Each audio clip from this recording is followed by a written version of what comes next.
I'm Logan Crawford, and right now on the Spotlight Network, we're setting sail on a thrilling adventure that blends faith, history, and action. Song of Moses, written by John Garvin Clark, reimagines the powerful story of Moses and the Red Sea crossing in a modern day setting, following an international team aboard the Red Sea Princess as they uncover ancient mysteries. With a gripping mix of biblical history and high stakes adventure, this novel is a must read for those who love faith based thrillers and beyond. We're delighted to have this very talented author join us here today on Spotlight. We thank our team at Atticus Publishing for helping us put him in the spotlight today. And we ask viewers like you to support authors like him by subscribing to our channel and by purchasing his powerful book. The links are below this interview. And be sure to download the Spotlight Network TV app streaming on Roku, Apple TV, and Amazon Fire TV. John, thank you so much for joining me here today on Spotlight.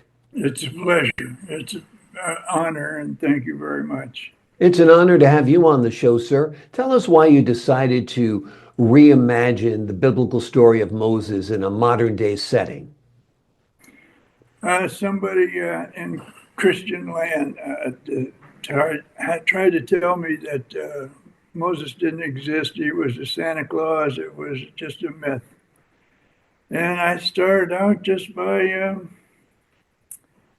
one step at a time, bit by bit. And at that time, the Gulf War was starting, and they had these new maps, which were very accurate, satellite generated. And I thought, well, gee, if Moses in the Exodus had 2 million people about, I should be able to find their campsites very easily with these new maps. And so I did. And of course, you were labeled some kind of Looney Tunes if you do something like that. But those campsites pointed to the crossing. And that crossing, the depth of it and everything about it was vital for end time prophecy. So it was an incredible experience. I enjoyed it immensely, but it was so good for me, to my view, that I had to cloak it with a fiction novel.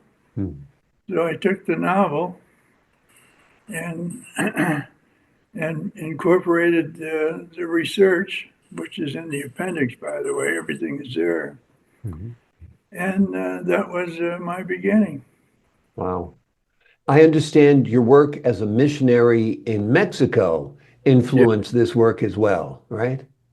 Yes, the power and the wonderment of the Word of God when it was filling canyons and temples and stuff was incredible. What I did was I would turn canyons into cathedrals, and young children would read the Bible with loudspeakers, and they could hear it for miles. And it was so well received. The kids would and the people would practice at home all week until I got there.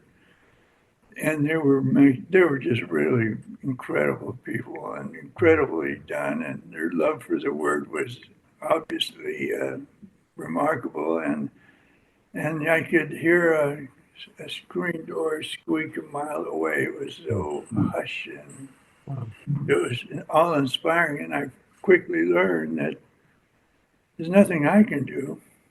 Just get it into the air and get it into the people's voices, and it will happen. And it did. And so I began to trust that. And that trusting led to authorship, and that authorship led to our meeting here today. Wonderful, wonderful. Tell us a little bit more about the Red Sea Princess and the journey it takes in the Song of Moses. The Red Sea Princess is, it's a dive support ship that's long past used its age. In other words, it's too old. It's over 60 years old. and John Michael got it for a song, so to speak. But he took him into new dangers. There were so many pirates and ships being stolen and all of that, and it just became a real nightmare. But he was a very strong Christian, and he married this woman who was his life support system, I think, because she spoke many languages and stuff, and was a real help to him. But the two of them, in a romantic interlude, would would see their way through these dangers and be guided by extra help, so that they were survived and were very successful. Yeah. It was the novel is uplifting, and it's not burdened down with a lot of well, what we would say facts that would seem too religious or something. It has a, a good mixture of both, and Yeah. it's.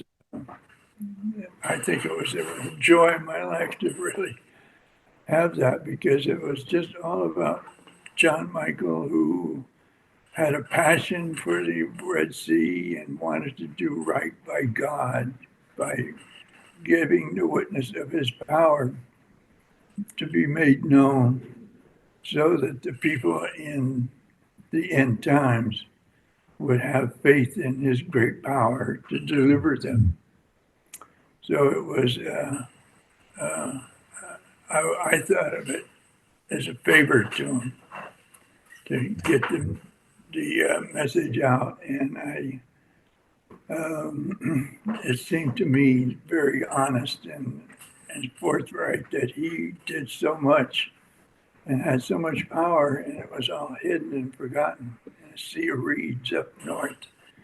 And it was a tragedy, really, I felt, and I wanted to make it right. Yeah. Well, you did a wonderful job with the story, a wonderful job with this book. There's been other movies made about Moses, a big one starring Charlton Heston. Yeah. Let me ask you this. Have you envisioned this book as a movie? Yes, I have. As a matter of fact, I have written 38 episodes of channel TV Hmm.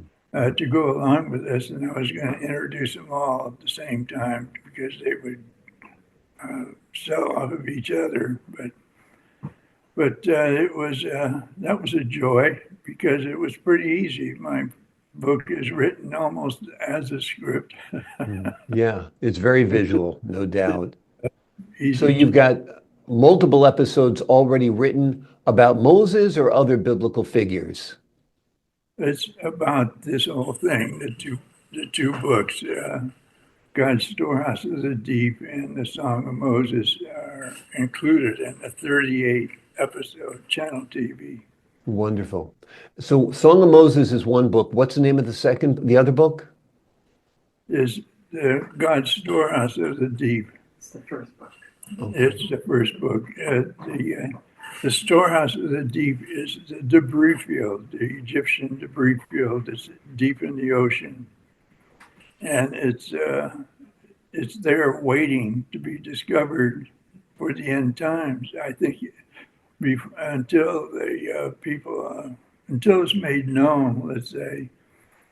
I think he's holding back the end time scenario until that deep sea storehouse is made well known, so that people can rely on it as a special help for the left behind saints. Wonderful. Sounds like an amazing book as well. Tell us about your writing career. You've written two books so far and these multiple screenplays. When did you start writing? Did you start writing at an advanced age?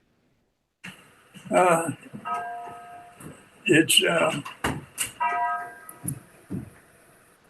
when you do something like this, you have you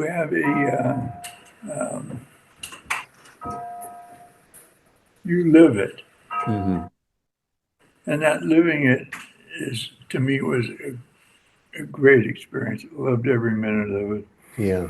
It's almost therapeutic in a way, but you would find yourself exploring things that were new and incredibly courageous and honorable. To listening, to learning, to take in what you're feeling and what is being given to you, and inspiration is an art form, and Yeah. you have to take it very seriously and be calm and let it do its work. Yeah. And if you write something that doesn't seem, well, gee, this doesn't quite fit, it will later, Mhm. and it will be a part of a plot or something. And it's I thoroughly enjoyed it. I mean, it was a pleasure. The editing part was a little tougher, but the book itself was a release, a soaring uh, into the heavens kind of release. It was beautiful. Yeah. It's fun to live in that world while you're creating that world. And it is a wonderful place to be, no doubt. And you've done wonderful work with these books. The book we've been primarily focusing on today is called Song of Moses by John Garvin Clark. It reimagines a powerful story of Moses and the Red Sea crossing in a modern day setting, following an international team aboard the Red Sea Princess as they uncover ancient mysteries. The book features a gripping mix of biblical history and high-stakes adventure, and this is a novel rather, that is a must-read for those who love novels in general, thrillers in general, and faith-based thrillers in particular. John, thank you so much for joining me here today on Spotlight. Thank you. It's been a pleasure. Pleasure's been all mine, sir. To the folks at home, I'm Logan Crawford, thanking you for your time this time. Until next time on Spotlight.